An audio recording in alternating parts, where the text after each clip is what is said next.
മലപ്പുറം വണ്ടൂരിൽ സംഘർഷത്തിന് കോപ്പുകൂട്ടി CPM ഇന്നലെ 2 BJP പ്രവർത്തകരെ വെട്ടി പരിക്കേൽപ്പിച്ചത് കൃത്യമായ ആസൂത്രണത്തോടെയെന്ന് BJP ആരോപിച്ചു. കാപ്പിൽ സ്വദേശികളായ ജിതിൻ, വിശാഖ് എന്നിവർക്കാണ് വെട്ടേറ്റത്. സംഭവത്തിൽ പോലീസ് അന്വേഷണം ആരംഭിച്ചിട്ടുണ്ട്. ശിവദാസ് കന്മനം ചേരുന്നു. ശിവദാസ് പറയൂ.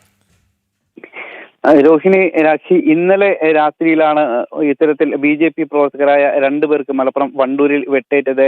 2 പേരും ജോലി കഴിഞ്ഞ് തിരിച്ച് വീട്ടിലേക്ക് പോകുന്നതിനിടയിലാണ് ഇത്തരത്തിൽ CPM പ്രവർത്തകരായ ചില സംഘങ്ങൾ ഒരുമിച്ചെത്തി 2 BJP പ്രവർത്തകരെ വെട്ടി പരിക്കേൽപ്പിച്ചത്. ജിതിൻ, വിശാഖ് എന്നീ കാപ്പിൽ സ്വദേശികളായ 2 BJP പ്രവർത്തകർക്കാണ് വെട്ടേറ്റത്.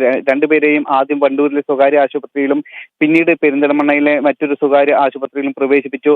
വിശാഖിന്റെ പരിക്ക് അല്പം ഗുരുതരമാണ്. കൈയിനാണ് 2 പേർക്കും പരിക്കേറ്റത്. ഇന്നലെ രാത്രി തന്നെ വിശാഖിനെ ശസ്ത്രക്രിയയ്ക്ക് വിധേയനാക്കിയിരുന്നു. അതായത് ഈ പ്രദേശത്ത് നിലവിൽ കാര്യമായ സംഘർഷമൊന്നും ഇല്ലാത്ത ഒരു മേഖലയാണ് ഈ കാപ്പിൽ എന്ന് പറയുന്ന പ്രദേശം. ഇവിടെ CPM-ന് സ്വാധീനമുള്ള ഒരു മേഖല കൂടിയാണ്. ഇവിടെയാണ് ഇപ്പോൾ ഈ അധികാരം നഷ്ടപ്പെട്ടതിൽ ഇപ്പോൾ ഈ CPM ഒരു അക്രമത്തിന് കോപ്പുകൂട്ടുന്നത്, അക്രമത്തിന് ശ്രമിച്ചുകൊണ്ടിരിക്കുന്നത്. മുൻപ് തദ്ദേശ തെരഞ്ഞെടുപ്പ് സമയത്ത് CPM-ഉം കോൺഗ്രസും തമ്മിൽ ഈ മേഖലയിൽ സംഘർഷം ഉണ്ടായിരുന്നു. പക്ഷേ BJP-യുമായി മറ്റ് തരത്തിലുള്ള സംഘർഷമോ ഒന്നും തന്നെ ഉണ്ടായിരുന്നില്ല. പക്ഷേ ഇന്നലെ അപ്രതീക്ഷിതമായിട്ടാണ് 2 BJP പ്രവർത്തകരായ 2 പേരെ വെട്ടിയത്. കാരണം ഈ മേഖലയിൽ BJP-ക്ക് സ്വാധീനം വർദ്ധിക്കുന്ന ഒരു സാഹചര്യം കഴിഞ്ഞ തിരഞ്ഞെടുപ്പുകളിൽ ഉണ്ടായിട്ടുണ്ട്.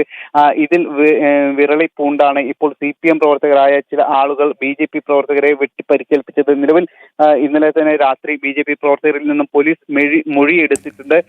ഇതുമായി ബന്ധപ്പെട്ടുള്ള അന്വേഷണം ഇപ്പോൾ പുരോഗമിച്ചുകൊണ്ടിരിക്കുകയാണ്. രോഹിണി.